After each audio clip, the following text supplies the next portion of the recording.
Welcome to the audio edition of St. Giles in the Word for February 12th.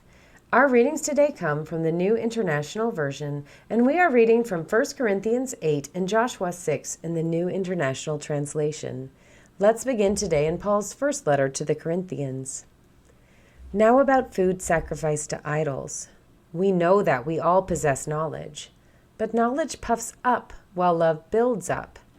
Those who think they know something do not yet know as they ought to know, but whoever loves God is known by God. So then, about eating food sacrificed to idols.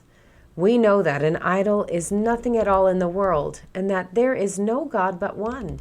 For even if there are so-called gods, whether in heaven or on earth, as indeed there are many gods and many lords, yet for us there is but one God, the Father, from whom all things came, and for whom we live. And there is but one Lord, Jesus Christ, through whom all things came, and through whom we live.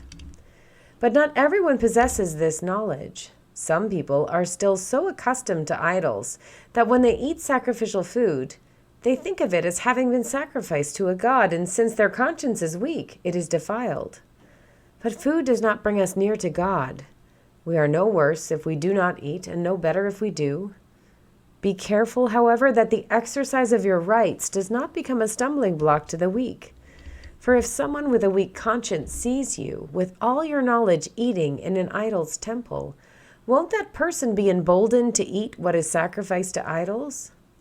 So this weak brother or sister for whom Christ died is destroyed by your knowledge. When you sin against them in this way and wound their weak conscience, you sin against Christ.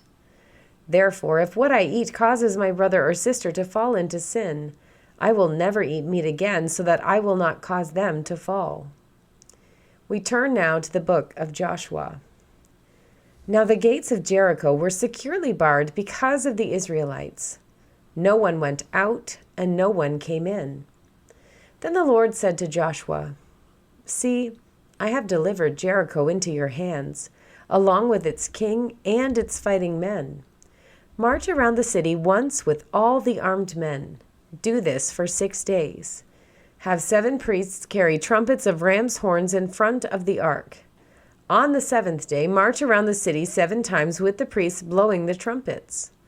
When you hear them sound a long blast on the trumpets, you have the whole army give a loud shout.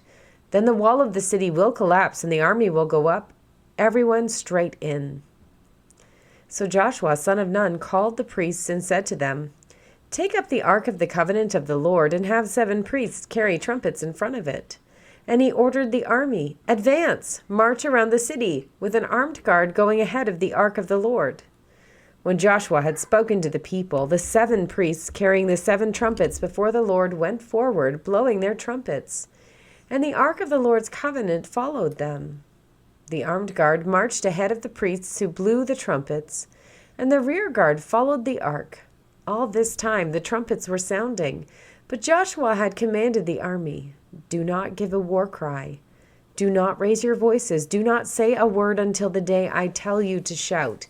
Then shout." So he had the ark of the Lord carried around the city, circling it once. Then the army returned to camp and spent the night there.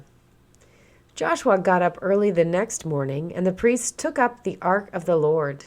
The 7 priests carrying the 7 trumpets went forward, marching before the ark of the Lord and blowing the trumpets. The armed men went ahead of them, and the rear guard followed the ark of the Lord while the trumpets kept sounding. So on the 2nd day they marched around the city once and returned to the camp. They did this for 6 days.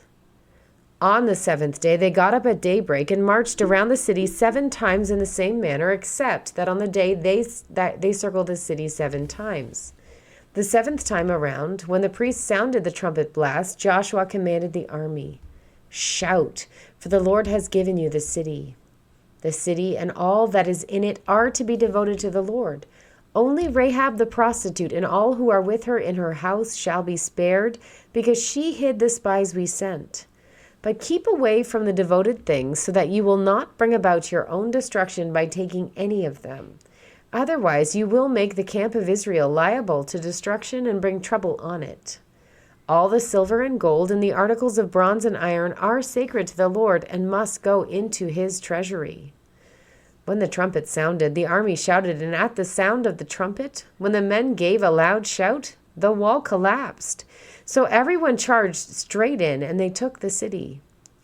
They devoted the city to the Lord and destroyed with the sword every living thing in it, men and women, young and old, cattle, sheep, and donkeys. Joshua said to the 2 men who had spied out the land, "Go into the prostitute's house and bring her out, and all who belong to her in accordance with your oath to her." So the young men who had done the spying went in and brought out Rahab, her father and mother, her brothers and sisters, and all who belonged to her.